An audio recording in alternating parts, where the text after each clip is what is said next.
அனைவருக்கும் வணக்கம். இது உங்கள் சாதி மீடியா. நான் உங்கள் சந்தோஷம். பெண் காவலர்களுக்கு பரிந்து பேசிய சவுக்கு கைது. இம்சை ஸ்டாலின். இதான் இன்னைக்கு தலைப்பு. சவுக்கு சங்கர் இன்னைக்கு காலையில் கைது செய்யப்பட்டார். என்ன வழக்கு? பெண்களை இழிவுபடுத்தினார். பெண் காவலர்கள் பற்றி சவுக்கு பேசியது உண்மைதானே? இதை பேசியதுனால எப்படி பெண்களுக்கு இழிவு வரும்? தீர்வு தானே வரணும். ஒரு பெண் ஐபிஎஸ் அதிகாரியே தனக்கு ஏற்பட்ட அநீதிக்கு வழக்கு பதிவு செய்ய போராடும் நிலைதான் இங்கு இருக்கிறது. அப்படி இருக்க இன்ஸ்பெக்டர், சப் இன்ஸ்பெக்டர் நிலையில் இருக்கிற பெண்கள், கான்ஸ்டபிள் நிலையில் உள்ள பெண்களுடைய நிலைமை என்ன?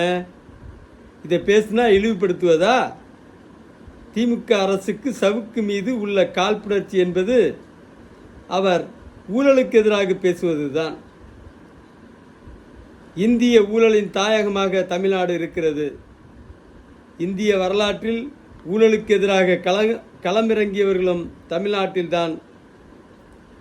அதில் தலை சிறந்த போராளி சவுக்கு சங்கர்.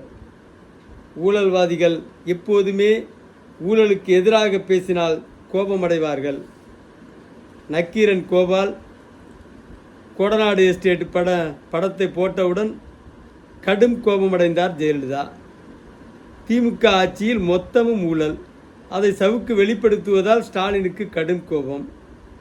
சவுக்குக்கு எதிரான திமுக மகளிர் அணி போராட்டம் சுப்பிரமணிய சாமிக்கு எதிராக அதிமுக மகளிர் அணி நடத்திய போராட்டத்தை தான் நினைவுபடுத்துகிறது. லட்சோப லட்சம் வாசகர்களின் நன்மதிப்பை பெற்றவர் சவுக்கு. எம்ஜிஆர் ஆட்சியில் என்றால் சிறைவாசம், ஏன் என்றால் வனவாசம் என்பார் கலைஞர். இந்த கோடை வெயிலில் சிறை கொட்டகையில் அடைத்து மகிழ்கிறார் இம்சை அரசன் ஸ்டாலின். காலம் திரும்பும். ஜூன் 4க்கு பிறகு அடித்த கொள்ளைக்கு, குவித்த சொத்துக்கு தண்டனை காத்திருக்கிறது. வெற்றி வீரர் சவுக்கு சங்கர் புரட்சி புயலாய் வெளியே வருவார். இந்த கேடுகெட்ட ஆட்சிக்கு முடிவு கட்டுவார். நன்றி, வணக்கம்.